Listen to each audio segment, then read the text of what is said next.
항공인증 자료를 검색하다가 이 영상을 보셨다면 잘 오셨습니다.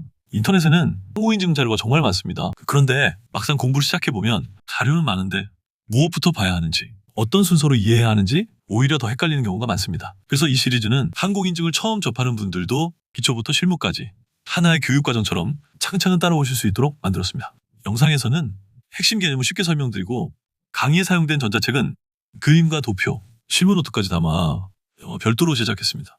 관심 있으신 분들은 고정 댓글을 참고해 주시고 앞으로 이어질 교육도 놓치지 않으시려면 지금 구독해 두세요. 그럼 오늘 강의를 시작하겠습니다. 지난 시간에는 가망인증이 무엇인지 그리고 왜 필요한지 함께 알아봤습니다. 가망인증은 단순히 시험을 통과하는 것이 아니라 항공기의 안전성을 객관적으로 증명하는 과정이라고 말씀드렸죠. 그런데 여기서 자연스럽게 이런 질문이 생깁니다. 그 안전성은 누가 인정해 주는 걸까요? 인터넷을 찾아보면 아이카오도 나오고 FAA도 나오고 이하사, 국토교통부까지 처음에는 이름이 너무 많아서 어디서부터 이해해야 할지 막막합니다. 괜찮습니다. 오늘은 기관 이름을 외우는 시간이 아니라 각 기관이 어떤 역할을 하는지 하나의 흐름으로 이해하는 시간입니다. 강의를 끝까지 들으시면 인증체계가 머릿속에서 하나의 그림으로 정리되실 겁니다. 그럼 먼저 오늘 무엇을 배우는지부터 살펴보겠습니다. 오늘 강의의 목표는 크게 세 가지입니다. 첫 번째, 국제기구인 아이카오와 각 국가의 인증기관이 어떤 관계인지 이해하는 것입니다. 두 번째, 우리나라 민간 가망인증 체계가 어떤 기관들을 중심으로 운영되는지 살펴보겠습니다. 그리고 마지막으로 실무에서 가장 많이 등장하는 파트 21이 어디에 위치하는 규정인지까지 연결해 보겠습니다. 여기서 하나만 기억하시면 됩니다. 오늘은 기관을 외우는 강의가 아닙니다. 누가 기준을 만들고 누가 인증을 수행하는가, 이 역할만 이해해도 앞으로 나오는 규정들이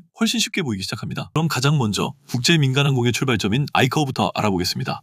여기서 하나 질문 드려보겠습니다. 아이카오도 직접 가망 인증을 할까요? 많은 분들이 가장 위에 있으니까 직접 인증도 할 것이라고 생각합니다. 하지만 정답은 아닙니다. 아이카오가 만드는 것은 인증서가 아니라 기준입니다. 국제민간항공협약, 흔히 시카고 협약이라고 부르는 이 협약의 부속서 중 부속서 8이 항공기의 가망성을 다룹니다. 여기에 담긴 것이 SARPS, 즉 표준 및 권고 방식입니다. 그럼 왜 이런 국제 기준이 필요할까요? 이유는 단순합니다. 항공기는 국경을 넘어다니기 때문입니다.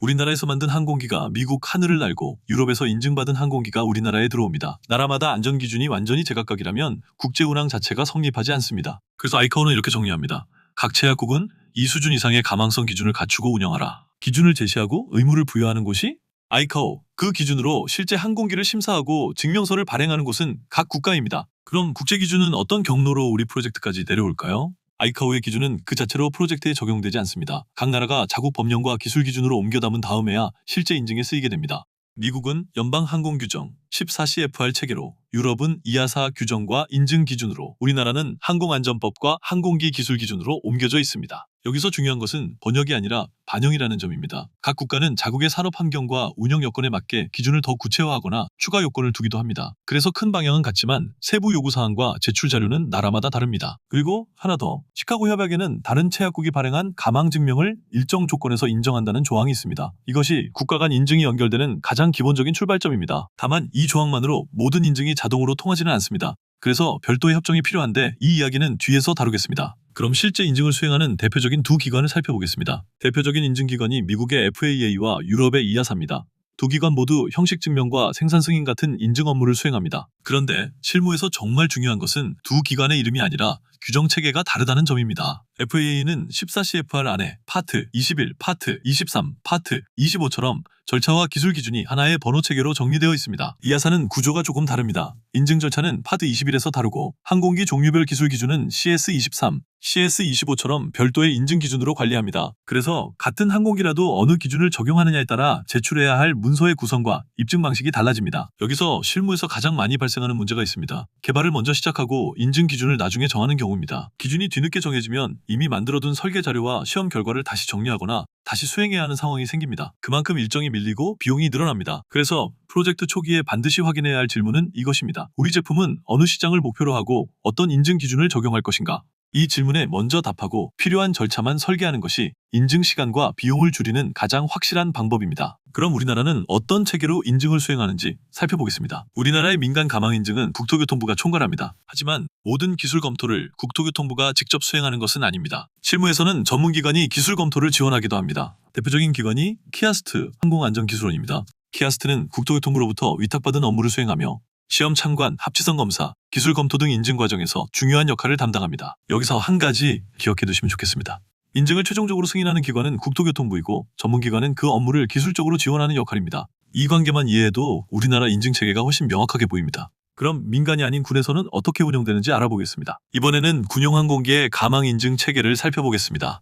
민간에서는 국토교통부가 인증을 주관하지만 군용항공기는 방위사업청이 가망당국 역할을 담당합니다. 방위사업청은 가망인증 정책을 수립하고 인증 여부를 결정하며 사업 전반을 총괄합니다. 다만 실제 업무를 모두 방위사업청이 직접 수행하는 것은 아닙니다. 사업의 특성에 따라 육군, 공군, 해군 등이 주관 기관이 되어 운용 적합성과 군 운용 기준을 검토하고 관련 전문가와 업무를 조정합니다. 그리고 국방기술품질원이나 국방과학연구소 같은 전문기관이 기술 검토와 시험평가 등 실제 인증 업무를 수행합니다. 즉, 군 가망인증은 방위사업청이 총괄하고 주관기관이 사업과 운용 측면을 조정하며 전문기관이 기술적인 인증 업무를 수행하는 구조입니다. 그리고 실무에서 꼭 짚고 넘어갈 부분이 있습니다. 군과 민간 양쪽에서 사용할 항공기입니다. 두 체계는 요구사항의 성격도, 입증 방식도, 심사 주체도 다릅니다. 그래서 개발이 끝난 뒤에 다른 체계를 추가로 적용하려고 하면 설계 자료부터 다시 정리해야 하는 경우가 발생합니다. 실제로 회전이익, 무인기 사업을 수행해보면서 이 판단을 언제 했느냐가 전체 일정과 비용을 크게 좌우합니다. 두 체계를 모두 볼 계획이라면 개발 착수 단계에서 함께 검토하셔야 합니다. 그럼 다음으로 민간 인증에서 자주 등장하는 파트 규정 체계를 살펴보겠습니다. 실무를 시작하면 가장 자주 보게 되는 용어가 있습니다. 바로 파트입니다. 파트 21, 파트 23, 파트 25, 파트 27, 파트 29. 처음에는 번호가 많아서 외우기 어렵게 느껴질 수 있습니다. 하지만 어렵게 생각하실 필요는 없습니다. 각 파트는 항공기 종류나 인증 분야를 구분해 놓은 규정이라고 이해하시면 됩니다. 그 중에서도 오늘 꼭 기억해야 할 것은 파트 21입니다. 파트 21은 형식 증명, 생산 승인, 설계 변경 등 항공기 인증 절차의 출발점이 되는 규정입니다. 앞으로 가망 인증을 공부하시면서 가장 자주 만나게 될 규정이기도 합니다. 다음 슬라이드에서는 국가 간 인증이 어떻게 연결되는지 바사를 중심으로 살펴보겠습니다. 지금까지는 국가별 인증 체계를 살펴봤습니다. 그런데 여기서 하나 궁금한 점이 생깁니다. 미국에서 이미 인증받은 항공기를 우리나라에 들여오면 처음부터 다시 인증해야 할까요? 매번 모든 절차를 다시 수행한다면 시간과 비용이 크게 늘어나겠죠. 이러한 비효율을 줄이기 위해 운영되는 제도가 바로 바사, 즉 항공안전협정입니다. 바사는 국가 간의 서로의 인증 체계를 신뢰하고 합의된 범위 안에서 인증 결과와 절차를 상호 인정하기 위한 협정입니다. 물론 모든 인증을 그대로 인정하는 것은 아닙니다. 세부적으로는 Executive Agreement와 IPA를 통해 어떤 품목과 어떤 범위를 인정할 것인지가 정해집니다. 따라서 해외 수출이나 국제 공동 개발을 계획하고 있다면 우리나라가 어떤 국가와 바사를 체결했는지 그리고 IPA 적용 범위가 어디까지인지 반드시 확인해야 합니다. 실무에서는 이 부분이 일정과 비용에 큰 영향을 주기도 합니다. 그럼 이제 인증기관이 모든 심사를 직접 수행하는지 다음 주제에서 살펴보겠습니다. 항공기 인증은 수천 개의 요구사항과 방대한 시험 결과를 검토해야 합니다. 그렇다면 이런 모든 업무를 인증당국이 직접 수행할까요? 실제로는 그렇지 않습니다. 인증의 효율성과 전문성을 높이기 위해 각 국가는 위임 제도를 운영하고 있습니다. 미국 FAA는 DER, DAR, ODA와 같은 제도를 운영하고 유럽 EASA는 DOA와 POA를 통해 설계와 생산 조직의 역량을 인정합니다. 우리나라도 국토교통부와 전문기관이 함께 기술 검토를 수행하는 방식으로 운영되고 있습니다. 여기서 중요한 것은 권한을 위임했다고 해서 책임까지 없어지는 것은 아니라는 점입니다. 최종 인증 책임은 언제나 인증 당국에 있습니다. 위임 제도는 인증을 대신하는 제도가 아니라 인증을 보다 효율적으로 수행하기 위한 제도라고 이해하시면 됩니다. 이번 강의에서는 크게 세 가지 질문에 답했습니다. 첫 번째, 국제적 인증 기준은 누가 만드는가? 아이카오가 국제 기준을 제시하고 각 국가는 이를 바탕으로 자국의 인증 체계를 운영한다는 것을 살펴봤습니다. 두 번째, 우리나라에서는 누가 인증을 담당하는가?